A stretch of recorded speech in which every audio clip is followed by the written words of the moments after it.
কখনো ছেলে ধরা সন্দেহে, কখনো বা চোর সন্দেহে, আবার কখনো ডাইনি সন্দেহে। এভাবেই কত নিরপরাধ ব্যক্তি গণপিটুনির শিকার হয়।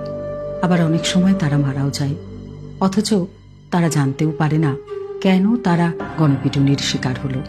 মনে রাখবেন, গুজব বিপজ্জনক।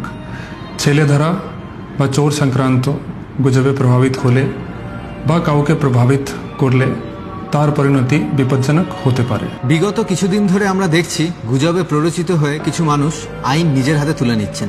সামনে এসেছে মব লিঞ্চিং এর মতো ঘৃণ্য অপরাধ। ছেলে ধরা অপবাদ দিয়ে আঘাত অথবা হত্যা করা হয়েছে নাগরিকদের।